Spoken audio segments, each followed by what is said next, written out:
Инвесторлар біздің елдің заңнан хабарсыз, сондықтан бір іске білек сыбана кірісе алмайды дейді кәсіби медиаторлар. Бұл ойды түбегейлі өзгерту үшін арнайы жобалар жолға қойылған. Соның бірі халықаралық форум. Аталмыш жиынға кәсіпкерлер, қорғаушылар және кәсіби медиаторлар қатысып, өзара пікір алмасты. Олардың айтуынша, еліміздегі шетелдіктермен орын алған келіспеушіліктердің алдын алу үшін медиаторлардың көмегі қажет. Ол үшін бизнес өкілдерінің көзқарасын өзгерту қажет. Бұрын енді қалай болушы еді біздің даламызда, уәде берді, сөз берді, соған тұрмасан, сосын енді ешкімді қатынаспаушы етсем енді. Мұнда да соны шамалы қайтару керек деп ойлаймыз осындай мүмкіндікті. Неге? Бүгін енді келісім шарт толтырғанда, уже қалай алдап кетуге болатындай осылай толтырады ғой. Осындай не болып қалды, заман сондай. Енді соны өзгерту керекпіз.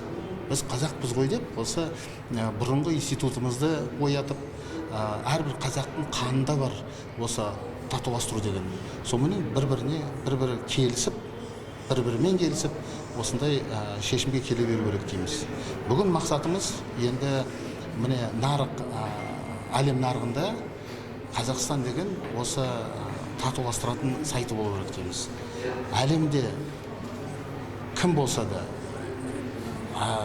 басқа елдердің азаматтары ма, және екі елдің арасында дау болып қалса, солар қазақтарға да шеше алады деп, біздің жерімізге келіп шешу керек. Әрине, сол шешкен үшін ақшаны да біздің арқалып беру керек дегендей. Осындай мақсатымыз, арманымыз бар. Қазақ Инвест ұлттық компаниясының өкілдері үшін бұл форумның берері көп, өйткені шетелдік инвесторлармен дау-дамайсыз жұмыс істеуге мүмкіндік береді. Яғни қандай да бір келіспеушілік орын алса, сотқа жүгінбей, бітімгершілікпен шешуге болады дейді.